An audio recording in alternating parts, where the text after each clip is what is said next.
Hi friends, it's Miss Bailey and I'm so glad that you joined us for an art activity today. Today we are going to learn about quilling paper. So this is one that I made before filming this video and it's a beautiful sunshine and we're gonna make a watermelon together. So let's get to it. What inspired me to do a watermelon craft with you all today is because one of my favorite books, The Watermelon Seed, written by Greg Pizzoli, is all about a crocodile who swallows a seed and some crazy things happen. So before doing this craft, you can read this book. It's available on ebook. And also, if you like this book, make sure to check out The Book Hog, also written by Greg Pizzoli. It's another silly book that I think you'll enjoy. So for this craft today, you're going to need some glue, some construction paper, some scissors, a pencil,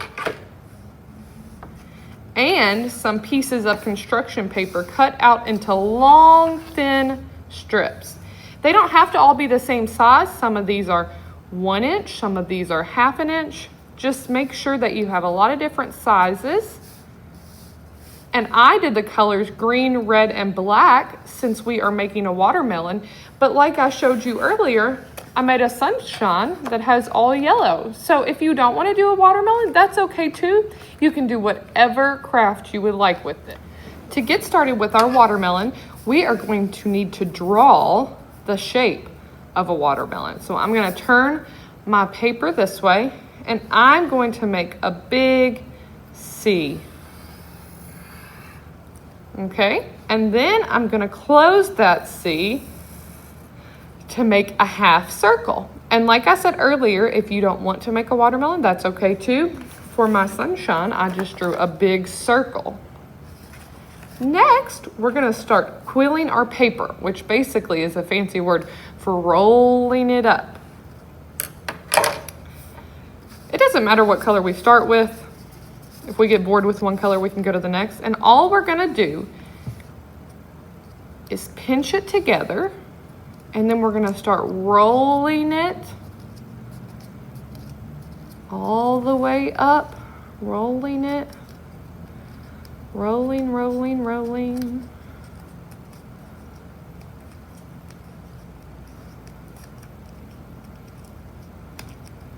Until it makes one of those.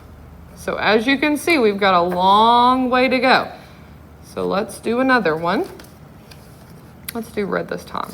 So I'm gonna pinch it together a little bit to start, fold it down, and then I'm just gonna roll with my fingers. Roll, roll, roll.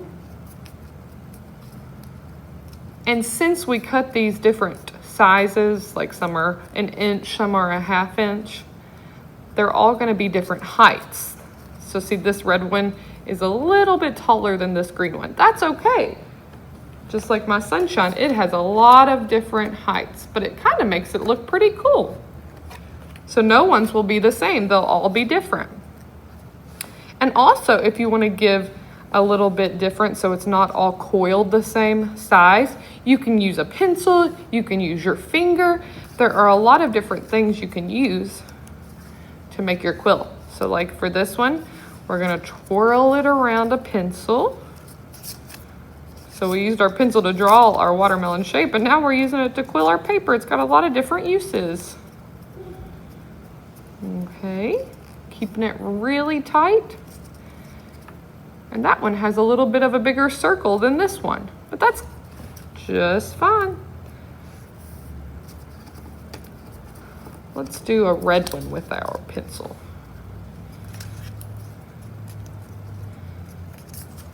Spinning it around.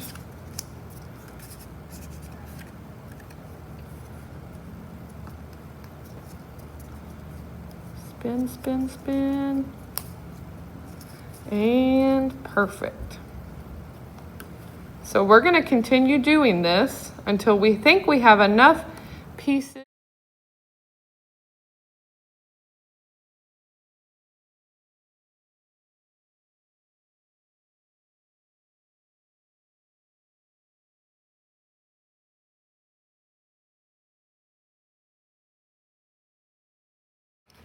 After we finished with the green part of our watermelon, I'm gonna go ahead and glue these on so they can start drying before we glue our red sections on.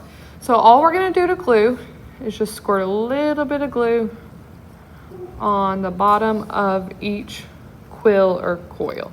Also, you can always glue the paper too. That works just fine. And set it right on there. This will take quite a bit of time to dry, so I suggest leaving it overnight until it's completely dry and you can pick it up without pieces falling off or feeling loose. Finish up that. And I love how the different sizes gives it different dimensions. It just looks so cool.